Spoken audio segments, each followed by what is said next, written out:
And here we have the swing arm that we saw in episode 1 of the Z650 stroke 1100 build.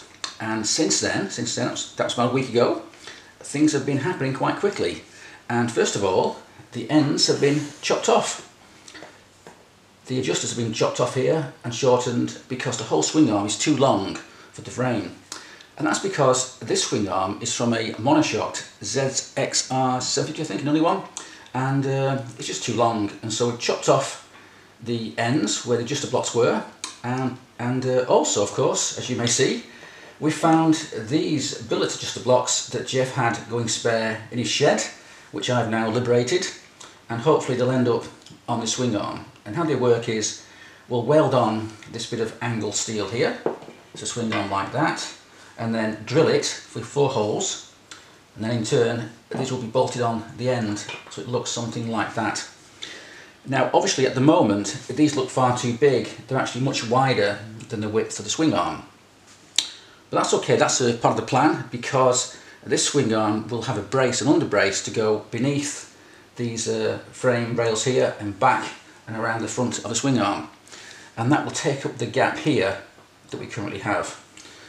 Not sure about the details yet. Maybe I'll use square section tubing, or maybe I'll use round tubing, I'm not sure. But the good news is these have already been made to take 20mm, well rather a 20mm rear spindle, and I've got a wheel, in fact I've got a pair of wheels that will go straight on here because they also use a 20mm spindle. So yeah, that's quite good. Obviously this swing arm then needs to be modified a lot more. It needs to have its monoshock removed, and it needs to have all these tabs removed, and it also needs to have the rear shock mounts welded to the back here. So yeah, quite a lot of work yet, and I'm not sure also if we're going to shorten it at the front as well. That's also a possibility, or where it will need to be slimmed down a bit and machined down a wee bit to fit the frame, even though the frame's going to be widened by about 1 inch or 25mm. So although I would rather have a lighter alloy swing arm, this is steel, but you know, it's supposed to be a sort of 70s retro sort of a bike, and even though Bonnie is not too impressed with it because it's sitting in his little spot here where it normally lies down, yeah, I'm pretty happy with that so far. And the good news is it's not cost anything. We didn't have to make anything specially, and yeah, all these things we already had, which is pretty cool. Obviously I've then got to pay. I've got to pay to have the welding done, because this needs to be done just right. And I've already got a pair of cool shocks that may well work for the weight and size of the chassis, but we'll have to wait and see about that one.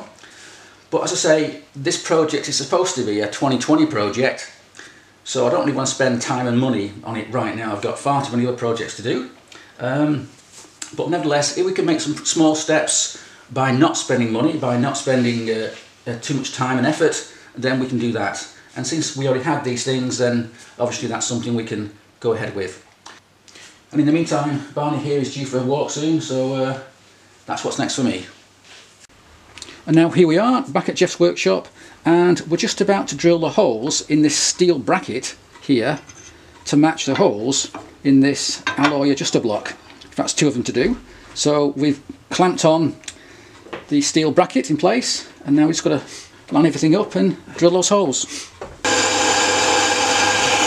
Okay, so the plan here is to drill the first 2 holes, the 2 centres first, then bolt the steel bracket to these 2 holes, and then we can then do the other 2. Because right now, of course, we can't do the other 2 because the clamps are in the way.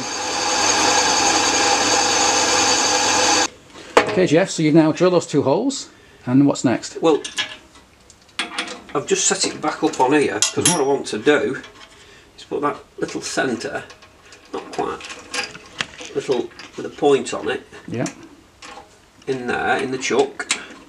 Obviously line it up. I mean, if I was doing this on a set of cases for studs, you'd be doing it with the readout in the milling machine. Yeah. But in the pillar drill, it just, whilst we've got that there... Oh, I see, you're just going to use it as a... It means... That's very clever, Jeff. It just starts the thread off. It could run out a couple of thou, but on the bolt it's not... You don't want all the bolts going in higgledy-piggledy to No. That's a technical term, by the way. Yes, yeah.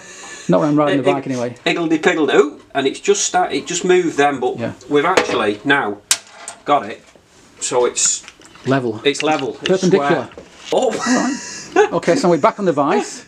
Bit of oil on there to help it. Only a little bit of oil, and then we can very carefully start tap it. One turn one way and back again. Yeah.